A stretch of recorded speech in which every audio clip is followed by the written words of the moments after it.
Mesdames et messieurs, bonsoir et bienvenue dans Triangle et Socle du Congo.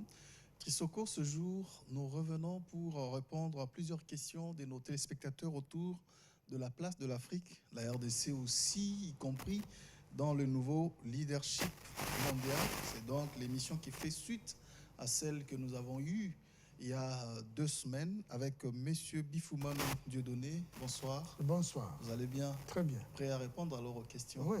Et alors, pour commencer, je sais que nous avons beaucoup de questions autour déjà d'abord des mentalités et aussi de la mauvaise gestion qui caractérise bien les Africains. Donc, on ne pourrait pas être compétitif selon un téléspectateur. Mais je voudrais d'abord, pour commencer, on parle de l'actualité. C'est que l'Afrique est encore dans les pratiques comme le coup d'État. Aujourd'hui, vous avez appris le coup d'État au Burkina Faso, par exemple. Est-ce que ça aussi, c'est parmi les valeurs qui peut faire que l'Afrique soit compétitive dans le leadership mondial?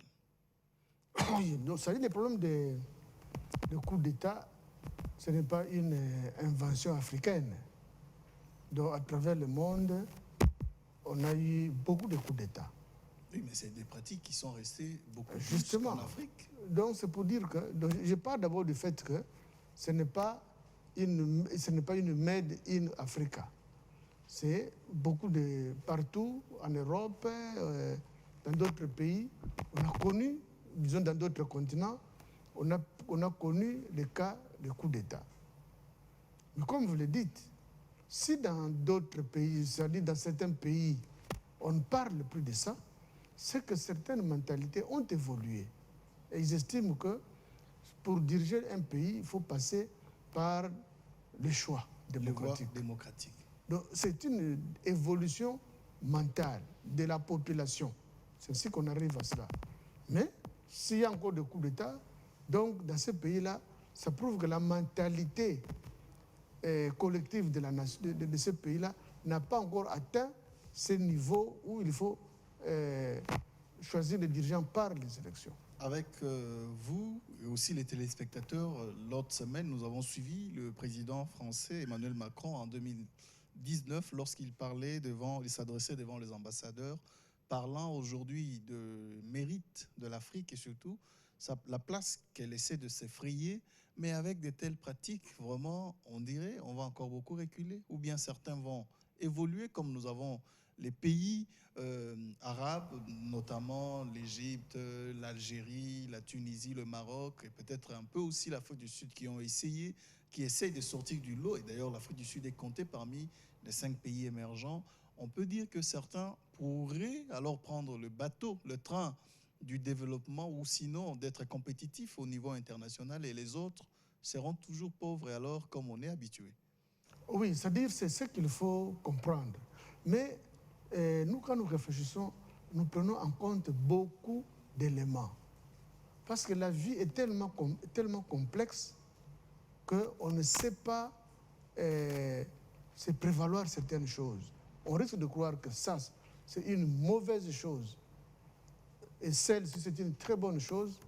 Mais quand on entre dans la grande philosophie, on se rend compte qu'il n'y a aucun acte posé par l'homme qui soit bon à 100% ou mauvais à 100%.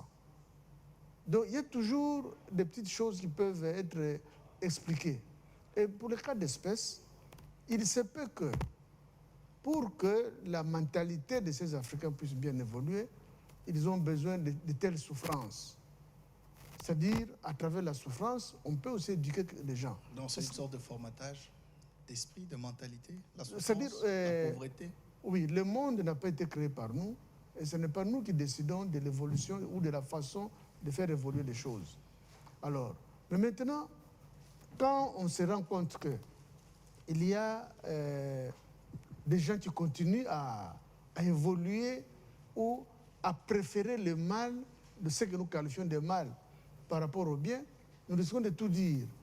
Alors que peut-être c'est une façon aussi, une méthode que Dieu utilise pour aider ces gens-là à vite reprendre les esprits pour dire non, ce que vous faites est mauvais. Parce que voilà, vous avez vécu dans la misère, ou dans les désordres, mais justement parce qu'on n'avait pas bien évolué sur le plan mental. Donc ça peut aussi être une façon de faire évoluer les choses. Si tel est le cas, là c'est Dieu qui pourra trancher. Mais nous, humains, nous disons que c'est mauvais. Lorsque vous dites que, écoutez, beaucoup de choses entrent en compte, et ce n'est pas aussi cette autre faiblesse des Africains de tout mystifier? Non, il n'y a pas à mystifier. Parce que ce que nous vivons en Afrique... sinon, c'est toujours la faute aux autres. Ce n'est même pas ça. Mais ce que nous vivons en Afrique, est-ce qu'en Asie, ça n'a jamais évolué, existé? Aux États-Unis, en Europe. Mais les États-Unis ont connu pire que ça. L'Europe a connu pire que ça. Même les Vatican a connu pire que ça. Il y a des actes qui se sont posés au Vatican qu'on ne peut pas s'imaginer au jour d'aujourd'hui. Par exemple, quand on parle de l'édit cadavérique, édit cadavérique, c'est-à-dire c'est une décision prise par le pape contre le pape le pape Étienne VII, qui avait pris un édit cadavérique contre son prédécesseur, Samoza, je ne sais pas encore, mais c'est entre Samoza. Mais qu'est-ce qui s'était passé? Le pape là était déjà mort, enterré. Mais comme Étienne VII voulait à tout prix sanctionner ce pape-là, il a fait... il a exhumé son corps. Il a exhumé son corps. On l'a fait habiller des habits de la papauté. On l'a mis en position de quelqu'un qui est jugé, assis. Et on a commencé à le juger. Et comme sanction, on a coupé les 2 doigts qui lui servaient pour bénir les gens. Les doigts qui lui servaient pour bénir, on les a coupés. Un cadavre. C'était un squelette, on a coupé ces doigts-là. Non, mais aujourd'hui, il y a des humains qui souffrent à cause de la pauvreté, à cause des mentalités et surtout la mauvaise gestion. Ça, c'est l'une des questions des téléspectateurs qui disaient l'Afrique a du mal à prendre ce train du développement, bien que les Occidentaux le reconnaissent au moins son poids, pas son influence, disons, mais au moins à cause de ses mentalités et surtout la mauvaise gestion de ses dirigeants, l'Afrique a encore du mal à se hisser à ce niveau. Nous sommes parfaitement dans ça, c'est le constat. Quand on fait le constat de l'Afrique, on peut donner beaucoup d'éléments. C'est-à-dire qu'on ne peut pas centrer les causes ou la cause en ce qui concerne le sous-développement de l'Afrique par rapport à la mauvaise gestion des dirigeants. Ça ne doit pas être, ce n'est pas seulement la seule cause, c'est une des causes, mais pas la seule. Alors, pourquoi pas la seule? Parce qu'il y a d'autres causes qui émanent de la population elle-même. C'est la population elle-même qui pousse nos dirigeants à se comporter de la sorte. Mais ça, on ne peut pas reconnaître ça, la population ne peut pas reconnaître ça. Et comment la population peut pousser les dirigeants à se comporter comme ça? Mais malheureusement, c'est ce que nous vivons. Mais même pour comprendre ça, que la population pousse les autres à faire le mal. Mais lors des élections, bientôt en 2023, on va vivre des élections dans ces pays. Vous allez voir la population exiger ou solliciter de l'argent auprès des personnes. C'est quelqu'un qui vient demander chez vous le pouvoir, vous le lui donnez. Mais c'est connu aujourd'hui que beaucoup de privilèges, des moyens même, sont concentrés sur les dirigeants, c'est-à-dire, par moment, la population n'a pas de choix, ne peut que se mettre dans cette position de faiblesse pour aller, pour supplier, pour réclamer, peut-être même pour chanter en faveur de leurs dirigeants. Donc, en ce moment-là, on peut dire que, bon, écoutez, la population, c'est vrai, elle a sa part de responsabilité, mais quand elle est en position de faiblesse, le choix, peut-être, ne lui est pas Mais c'est ça, donné. c'est-à-dire c'est parce que la population est en position de faiblesse qu'elle permet aux dirigeants de faire n'importe quoi ou de dire n'importe quoi. Parce que si la population était éveillée, mais beaucoup de dirigeants ne feraient pas ça. C'est ainsi que quand nous insurgeons contre les leaders politiques, contre les leaders religieux, qui ont la possibilité d'aider la population à changer de mentalité et qui ne le font pas, mais voilà la conséquence. Donc c'est la population elle-même qui pousse les dirigeants. On a toujours pris le cas. Vous êtes nommé ministre dans un ministère quelconque qui n'est pas votre domaine, mais votre base vous exige construisez le pont ici. Votre base vous exige électrifier notre coin. Mais lui est ministre de la Culture et Arts. Non, mais ce n'est pas la base qui va derrière le ministre avec un fouet, mais c'est peut-être le ministre parce qu'il a d'autres ambitions, ses agendas cachés. Mais c'est tout ça. C'est-à-dire, le ministre veut faire quoi? Pour avoir notre mandat, il veut faire plaisir à la base. Or, pour faire plaisir à la base, vous êtes à la Culture et Arts, vous ne saurez pas construire les routes. Et puis, ce n'est pas de votre vocation. Il faut qu'il y ait l'argent, mais quand vous ne le faites pas, la base vous chasse même dans leur cœur en disant non, celui-là, il est mauvais. Voilà notre population. Donc, raison pour laquelle nous disons que ce sont des choses multidimensionnelles. Et dans cette multitude de dimensions, il faut y aller aussi progressivement pour voir quelles sont les dimensions qui sont les plus importantes et celles qui le sont moins. Or, une des dimensions importantes, c'est la population. La population qui ne comprend pas encore grand-chose, ne sait pas orienter les dirigeants. Parce que c'est le peuple qui donne le pouvoir. Mais le peuple donne le pouvoir à qui? Il ne comprend pas. Lui, il entre dans l'urne, il vote et puis il part. Mais il ne sait pas qu'il a donné le pouvoir à quelqu'un. Mais ce quelqu'un-là, est-ce qu'il est sûr qu'il va bien gérer la chose publique? Est-ce que quelqu'un sera-t-il redevable? C'est tout ça. Mais chez nous, nous sommes encore très loin. Mais dans les autres pays, pourquoi, dans les pays que nous appelons développés, pourquoi l'élection présidentielle ou pour passer Premier ministre, c'est du sérieux? Parce que la population elle-même connaît déjà ce que vous devez faire et vous attend au tournant. À chaque période, il y a une priorité. Mais la population vous attend au tournant. Donc, elle sait ce qu'elle doit dire et ce qu'elle attend de vous. Mais chez nous, ce n'est pas le cas. Et comme un téléspectateur disait ici que, écoutez, l'Afrique, c'est comme toute belle femme qui ne donne que ce qu'elle a. Et l'Afrique, tout ce qu'elle a, ce sont ses ressources naturelles. Et là, il a repris notamment la phrase que nous avons utilisée la fois passée, c'est-à-dire l'Afrique, elle est belle aux yeux du monde, tout simplement comme le Congo, à cause de ses richesses. Et ça, cela aussi est vrai. Ce n'est pas totalement vrai. Ça peut être vrai peut-être partiellement, oui, mais expliquez partiellement. Justement, pourquoi? Si ce téléspectateur a tort. Il n'a pas tort à 100%, mais il n'a pas non plus raison à 100%, ni même à 60%. C'est-à-dire, ce sont des arguments qui nous poussent à dire quoi? Qui nous donnent une certaine illusion que nous sommes forts. Disons pas forts, nous avons beaucoup de richesses, que les autres viennent puiser, tout ça. Mais est-ce que l'Afrique est le continent le plus riche du monde? Est-ce qu'on s'est déjà posé cette question? Que l'Afrique est le continent le plus riche du monde? C'est faux. Parce que quand on voit l'Amérique latine, même l'Amérique en général, mais l'Amérique, du point de vue richesse naturelle, ils sont de loin plus intéressants que nous. Même si nous avons quelques petites choses qui sont où nous sommes premiers, le cobalt, nous sommes premiers. En Amérique latine, on ne va pas prendre comme on vient le faire en Afrique aussi facilement. Mais justement, c'est là où nous devons nous situer.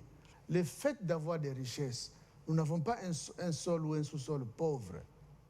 Même au désert, là on croyait que c'était la misère et tout ça, mais le pétrole est une manne qui les aide. Donc il n'y a pas un coin de l'Afrique où il n'y a aucune richesse.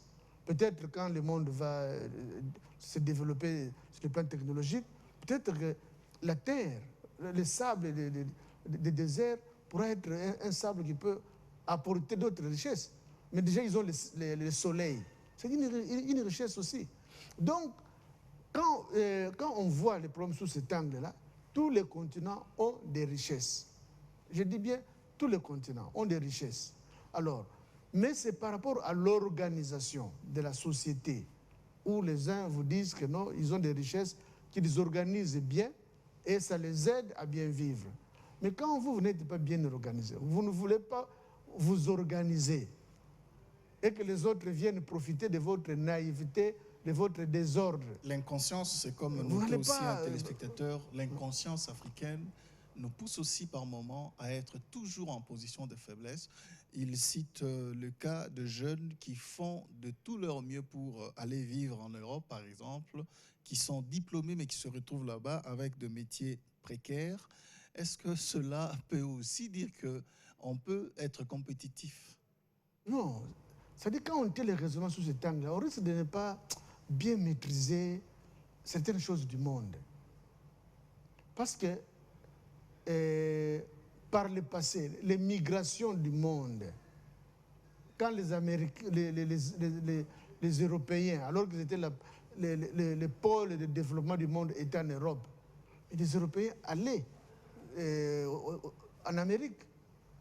Ils migraient en Amérique jusqu'à aller fonder une forte puissance en Amérique. Donc les migrations du monde, on ne peut pas les limiter simplement aux Africains parce qu'ils vont de l'autre côté. Non, mais les migrations basées sur les faiblesses économiques. Mais justement, mais il n'y a pas seulement. Mais en Amérique latine. C'est pas pareil. Mais beaucoup de personnes font la ligne pour aller aux États-Unis, des milliers. Donc, c'est un fait réel. Hein? C'est un fait réel que la misère fait fuir. Mais pourquoi elle fait fuir? Mais justement parce que chez eux, là-bas, il n'y a rien. Maintenant, on croit que l'Eldorado, c'est de l'autre côté. Alors, maintenant, pour empêcher que les gens ne continuent de fuir pour aller là où il y a l'illusion, organisez-vous. Peut-être que votre organisation peut démontrer aux autres que ici, nous pouvons aussi nous retrouver. Mais si nous avons ce désordre-là, vous êtes malade, vous ne savez pas comment faire. La prise en charge, ce n'est pas que vous êtes malade et puis aller demander à la famille, cotiser pour qu'on paie ma facture. Mais si l'organisation était là et que nous ayons des mutualités de santé, on n'aurait plus peur de la maladie. Non, mais c'est l'une des questions aussi d'un des téléspectateurs qui disait, au niveau même des soins de santé, nous avons du mal à avoir une sécurité qu'il faut. C'est Ce qui fait que l'organisation. même ceux qui ont des moyens, ceux qui sont organisés, même sur le plan financier, ils vont toujours ailleurs, ils recourent toujours vers ceux qui sont plus grands que nous pour se faire soigner. C'est l'organisation. Figurez-vous, il y a un hôpital marocain qui avait envoyé une délégation ici au Congo. Parce qu'au Maroc, ils ont un hôpital, un grand hôpital, un peu plus grand que notre HJ, à la première heure limitée. Parce qu'ils ont visité aussi HJ. Mais, donc, avec toutes les spécialités, beaucoup plus de spécialités qu'à HJ, qu'à l'hôpital HJ. Mais cette délégation a dit l'investissement pour avoir un tel hôpital, avec toute la qualité, la très bonne qualité des soins, l'investissement, c'est-à-dire vous formez des spécialistes, vous avez tous les appareils nécessaires, l'investissement était de 22 millions de dollars. 22 millions. Mais cette technologie-là, vous savez aussi que l'occidental ne peut pas aussi vous l'offrir comme ça, même si vous avez de l'argent. Sur le plan médical, non, mais si. le transfert des technologies, vous savez ce que ça coûte en termes... Sur le plan médical, parce qu'eux vendent aussi.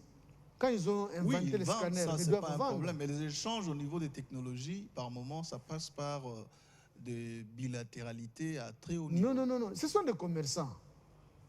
Ceux qui fabriquent ces machines sont des commerçants. Non, mais l'arme chimique fabriquée par les États-Unis, on ne la vendra pas, même si vous avez des millions. Ça, c'est autre chose. Mais ici, sur le plan médical, toute la technologie, il y a des machines inventées aux États-Unis ou en Europe, ils les vendent. Ce n'est pas qu'ils fabriquent ça pour eux seulement. Ils les fabriquent pour ceux qui veulent l'acheter. Et quand vous avez de l'argent, vous achetez. Mais le Maroc a des hôpitaux très bien. En Tunisie, il y a des très bons hôpitaux. Ils ne vont pas en désordre en Europe pour aller se faire soigner. En Afrique du Sud, c'est la même chose. Même s'ils ont acquis ces matériels, ils ont acheté comme tout le monde. Nous, c'est la même chose. L'investissement, il nous a dit l'investissement, c'est 22 millions de dollars. Mais 22 millions de dollars, si nous étions bien organisés. Mais par an, on peut avoir même 2 ou 3 hôpitaux de ce genre, dans chaque province. Comme ça, le recours à l'étranger diminuerait. Mais tout ça, c'est l'organisation. Il y a des privés qui peuvent aussi se taper ça. HJ, ce n'est pas un hôpital de l'État. Alors, on ne fait pas la publicité de l'hôpital que vous citez, mais sinon, c'est la réalité. Oui, c'est la réalité.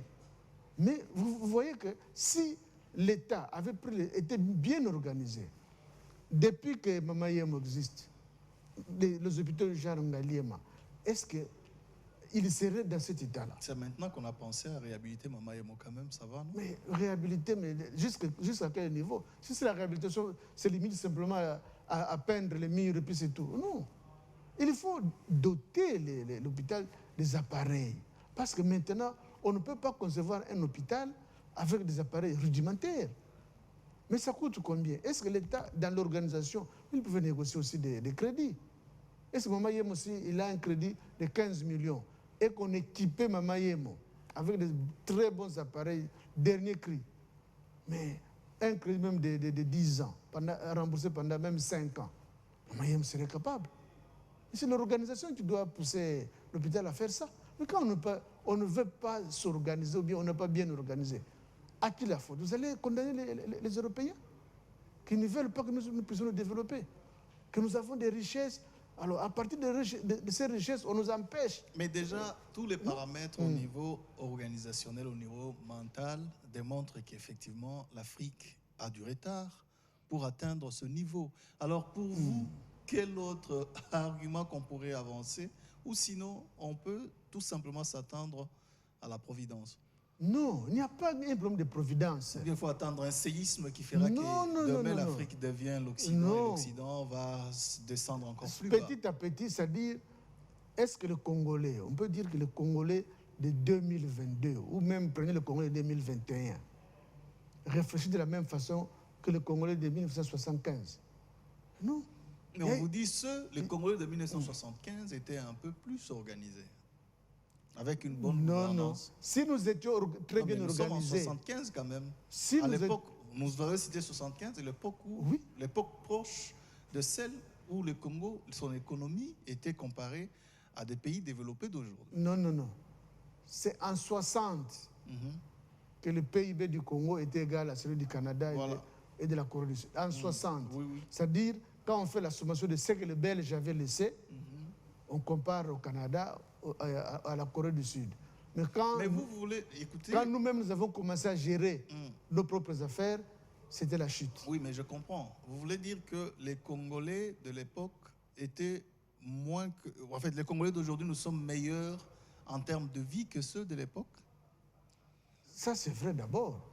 C'est-à-dire la qualité de la vie, pas le pouvoir d'achat de tout le monde, mais la qualité de la vie du Congolais actuel est mieux que la qualité de vie du Congolais de 75. Mais vous savez ce qui fait que la Chine aujourd'hui ne soit pas proclamée première puissance? C'est tout simplement aujourd'hui parce que parmi les paramètres que la Chine n'a pas su satisfaire, c'est celui de la qualité de la vie de sa population. Mais tant mieux. Et pourquoi vous ne voulez pas compter ce paramètre, cet indicateur aussi important? Non, il y a une façon d'apprécier les choses du monde ou des pays. Un, le degré de développement de ces pays-là sur le plan technologique, la population, comme vous l'avez dit, du développement. Et puis, c'est-à-dire la classe moyenne, la classe UP, et nous avons la classe d'en bas. La classe d'en bas, c'est cette classe-là qu'on doit élever. Maintenant, malheureusement, cette classe-là, parfois, se plaît dans la misère. Entre guillemets. Non, se plaît, c'est pas trop dire parce que... Oui, mais je veux bien comprendre. Si quand vous dites se plaît, on dirait que cette classe-là devrait formuler des politiques publiques qui pourraient les aider avec leurs propres efforts. Et pourtant, c'est de la responsabilité du gouvernement, par exemple. Justement, c'est-à-dire aider cette classe-là à se développer n'est pas seulement l'apanage du gouvernement. Non, mais on parle d'aider. D'aider à se développer. C'est-à-dire qu'il y a quelqu'un qui est en position, justement, bonne position pour aider l'autre. Voilà. Maintenant, il faut partir de la prise de conscience. Si nos partis politiques avaient cette prise de conscience, ils géreraient différemment... Les partis politiques ne gèrent pas l'État. La population de la meilleure manière. Si nos églises avaient cette vision-là, ces églises aideraient autrement cette population. Parce que si en Chine, ils ont du mal à juguler la pauvreté à travers tous les pays, c'est parce qu'ils sont plus d'1 milliard. L'Inde, même chose, plus d'1 milliard. Mais s'ils étaient seulement... Mais là-bas, ce n'est pas l'Église qui est allée intervenir pour que cette... Bon, en fait, pas de la Chine principalement, les Occidentaux. Ce n'est pas l'Église qui gère les affaires, qui ont fait qu'aujourd'hui, ils ont des politiques publiques acceptables et qui prennent en compte les besoins et surtout qui est responsable par rapport aux devoirs face aux citoyens. quand vous parcourez l'histoire de l'Europe, vous comprendrez que c'est le christianisme qui a développé l'Europe. Et tout le monde le reconnaît. C'est le christianisme qui a développé l'Europe. Donc l'Église a joué un rôle très important. Et ce rôle-là, c'est dans la formation de la population. Ce n'est pas que l'Église gérait les finances publiques, non. C'est dans la formation de la population. Les écoles, les changements de mentalité, ils ont beaucoup contribué. Ça, c'est indéniable. Chez nos frères musulmans, vous voyez le comportement de nos frères musulmans, l'Église a joué un rôle très important. Mais vous vous rappelez aussi qu'à un certain moment, les leaders, ou sinon les États, ont mis fin au règne des Églises sur la gestion des affaires, et même son influence a été réduite. Mais on n'en disconvient pas. C'est-à-dire, quand les États... Donc c'est une époque révolue. Quand les dirigeants s'attaquent aux églises, c'est parce que les églises, peut-être, les ramènent au pas. Il faut comprendre aussi les contextes. C'est maintenant, en Europe, par exemple, est-ce que l'Église catholique peut-elle influencer le gouvernement français? Non. Parce que l'Église catholique a déjà formé, ou les églises chrétiennes ont déjà formé la population vers un idéal qui est accepté des dirigeants, de tous les dirigeants, et la population et les dirigeants voient le pays dans un même sens. Et ils ont les mêmes préoccupations.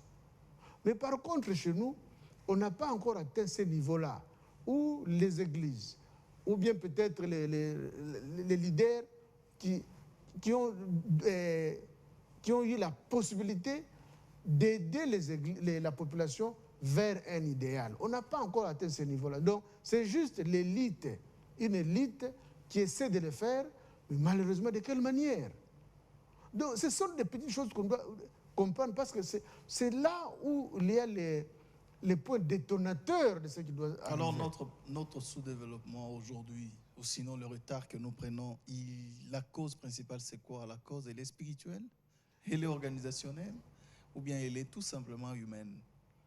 Elle est humaine, spirituelle, organisationnelle, et tout ce qu'on peut dire. Tout ce qui entre dans la mentalité, tout ce qui constitue le socle d'une bonne mentalité, c'est alors tous ces éléments-là. Et qui peut impulser tout ça? C'est l'État, naturellement. L'État a son rôle, mais il ne doit pas être seul. Donc, qui dirige l'État? Mais ce sont ceux qui viennent des partis politiques. Mais si dans les partis politiques, vous n'avez pas cette vision-là, mais quand vous serez aux affaires, vous ne l'aurez pas. Bon, les églises, mais il y a beaucoup de pasteurs aussi au niveau de l'État. Mais s'ils n'ont pas cette vision-là, mais ils ne le feront pas. Non, les pasteurs se retrouvent peut-être au niveau de la gestion à travers leurs propres compétences, et c'est au niveau individuel, ce n'est pas l'Église qui les envoie là-bas. Non, ce n'est pas. Quand vous raisonnez comme ça, vous n'allez pas aider l'État à, disons, vous n'allez pas aider les églises à aider l'État. Parce qu'on dira non, vous, Église, restez dans votre coin, ce n'est pas votre affaire, ne dites rien, ne faites rien. Aujourd'hui, les choses ne se mélangent pas. L'Église est gérée de sa façon et l'État, il y a aussi des normes, mais oui, des règles de gestion mais qui quel sont est le rôle de l'Église dans un pays? qu'il faut alors appliquer. Donc, quel est le rôle de l'Église dans un pays? Et vous pensez que le sous-développement de l'Afrique, c'est entre autres... C'est l'Église qui est à la base? Non, je ne dis pas que la cause principale, c'est l'Église. Mais l'Église a sa part de responsabilité. Une grande part, d'ailleurs. Parce que si nous connaissons notre pays, il faut connaître aussi le pays. Si nous connaissons notre pays, le Congo est spirituel à plus de 90%. Nulle part où vous irez, où vous rencontrerez un coin où on ne prie pas. Non. Et puis, même à l'arrivée, je lisais ça même ce matin, à l'arrivée des Blancs, ils nous ont rencontrés avec un seul Dieu. On était monothéistes. Déjà, c'est un apport, c'est un élément important. Maintenant, comment nous avons géré nos églises pour que ces églises puissent transformer l'homme? L'église qui ne parvient pas à transformer l'homme, mais cette église-là est en train d'échouer. Les églises sont arrivées, oui, chez l'homme noir, bien après. Et l'homme noir avait sa pauvreté, ses églises, et il a continué dans la pauvreté, et même jusqu'à aujourd'hui. Est-ce que vous pensez que ces églises qui sont venues, ce sont elles qui pourraient alors changer les choses lorsque nous-mêmes, nous avons du mal à changer au niveau de nos mentalités? Mais qu'est-ce que vous appelez pauvreté? Ce sont des concepts, vous voyez, c'est-à-dire dans la vie, tous ces concepts doivent être liés. Non, mais parce que nous parlons du développement et du sous-développement, parce que nous sommes dans un contexte de sous-développement, nous pouvons également emprunter le mot comme pauvreté. Mais justement, parce que nous la constatons. Quand vous dites que les Blancs nous ont rencontrés pauvres, qui dit ça? Ah, ok. Mais les Blancs ne nous ont pas rencontrés pauvres. Comment vous expliquez ça? Parce que dans nos sociétés, tout le monde mangeait bien. Tout le monde vaquait à ses occupations. Manger de la cueillette? Quel que soit ce qu'ils mangeaient, ils mangeaient très bien. Donc la vie était une vie acceptable selon leur niveau. Oui, mais il faut tenir compte aussi de la densité de la population de l'époque par rapport à celle d'aujourd'hui. Mais c'est ça oui, mais cette population-là mangeait dans des espaces aussi très grands, au regard aussi de leur nombre, ça pouvait être facile. Mais c'est tout ça. Donc, il n'était pas pauvre. Donc, le blanc n'a pas rencontré l'homme noir pauvre. Dans un contexte donné. Non, il n'a pas rencontré l'homme noir pauvre. Mais je parle de son contexte de l'époque. Justement. Vous voulez ignorer le contexte de l'époque? Non. C'est-à-dire ne pas ignorer le contexte. Est-ce que le blanc a rencontré l'homme noir pauvre? La réponse est non. Il n'a pas rencontré 80 millions d'âmes. Peu importe le nombre qu'il a rencontré. Mais ceux qui étaient là, j'aimerais qu'on en parle aussi. Ceux qui étaient là vivaient normalement. On ne dira pas qu'ils vivaient très bien, mais ils vivaient normalement. Maintenant, quand le blanc est arrivé avec toutes ces choses-là, c'est-à-dire ces apports, il fallait vous couvrir, vous n'avez pas de couverture. Il fallait prendre l'eau avec un gobelet, vous n'avez pas le gobelet. Il faut vous mirer, vous n'avez pas de miroir. Ça vient de qui? Ça vient de lui. Donc c'est là où la supériorité s'est fait sentir. Ah, vous n'avez pas de miroir? Bon, voici les miroirs. On a essayé juste de formaliser l'économie. Non. Il faut suivre l'évolution du monde ou de notre pays. Quand le blanc est arrivé, il a rencontré un peuple bien. Maintenant, quand il a ajouté ce qu'il a ajouté, c'est là où le déséquilibre a commencé à se faire sentir. D'abord, les blancs étaient ceux qui sont arrivés, par exemple, à l'embouchure du Congo, les Portugais. Ils étaient tellement malins et malicieux, escrocs même, je dois dire ça, escrocs, je répète. Donc, ils ont utilisé la faiblesse ou la naïveté. C'est-à-dire, ceux qu'ils ont rencontrés croyaient que nous avons affaire à des gens honnêtes et qui ne pouvaient pas faire ceci du mal. Alors qu'ils étaient en face des escrocs, des voyous. Et ces voyous-là, tout bonnement, ont commencé à ramasser des histoires. C'est ainsi qu'on a connu la division du Royaume Congo. L'Angola. Pourquoi ils sont allés à Luanda? Pourquoi les Portugais sont allés occuper Luanda, avaient occupé Luanda? Mais c'est parce qu'il y avait, pour le Royaume Congo, c'était presque une banque. Parce que les choris, ce qu'ils utilisaient comme monnaie à l'époque, les choris, là, les nzimbo, mais ce sont des coquillages qu'on ramassait à Luanda, mais d'une façon ordonnée. Mais eux, quand ils arrivent, ils découvrent que ces choris, on va les ramasser à Luanda.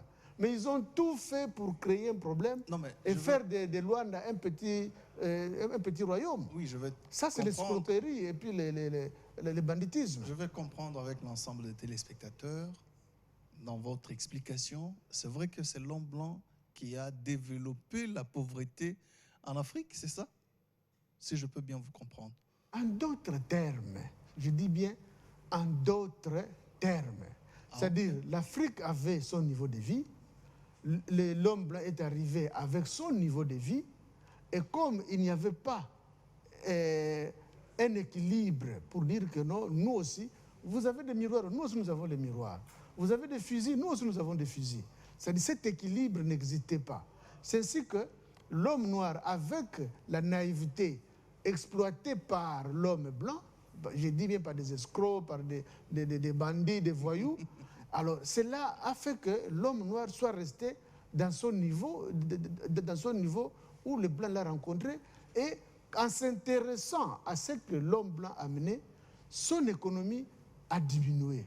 Parce que c'est l'homme blanc qui fixait les prix de ce que lui a mené. Moi, on vous apporte ceci, achetez ça à autant. Mais vous produisez ceci ou vous ramassez ceci, vendez-moi ça à autant. Donc les prix de vente, comme les prix d'achat, étaient fixés par le blanc lui-même.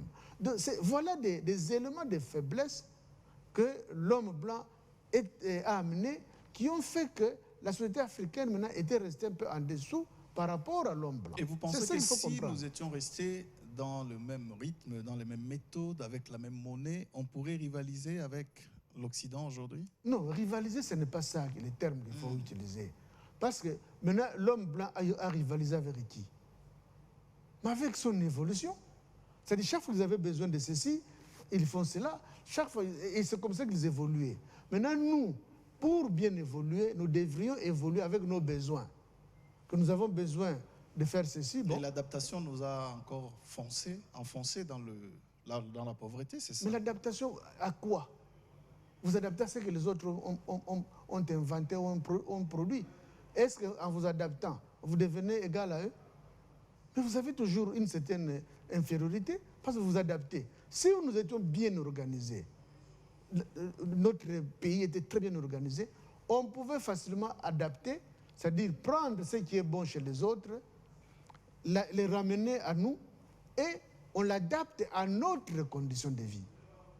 Ce n'est pas qu'on fait les choses comme elles le font, mais on allait faire les choses et il y a une bonne idée là-bas, maintenant nous allons chez nous.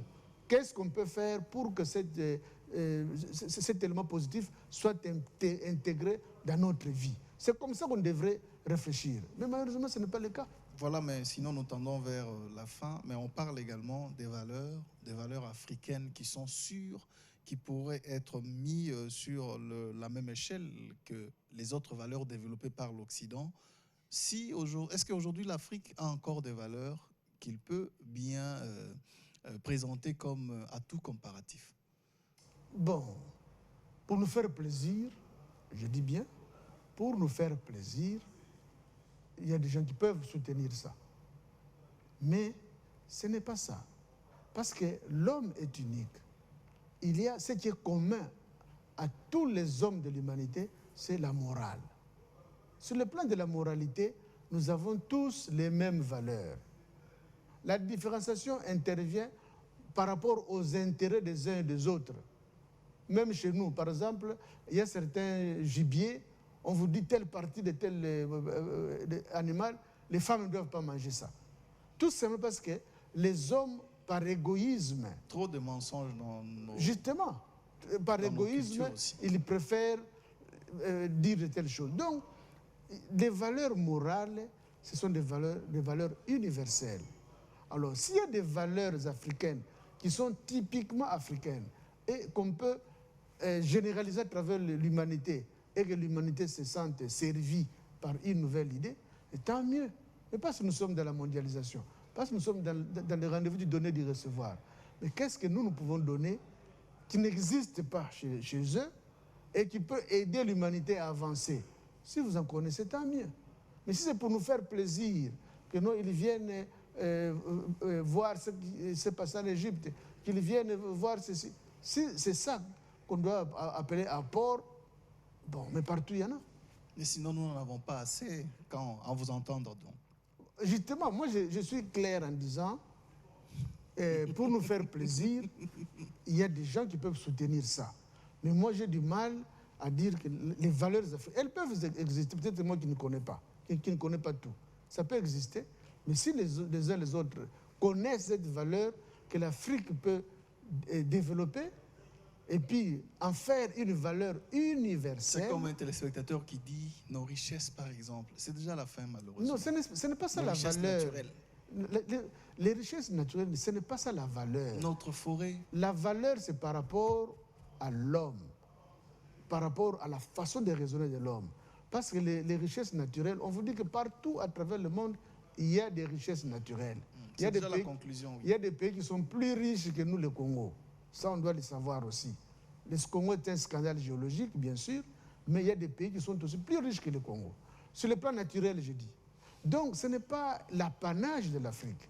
Alors, donc, quand on parle de valeurs africaines, elles doivent être des valeurs mentales.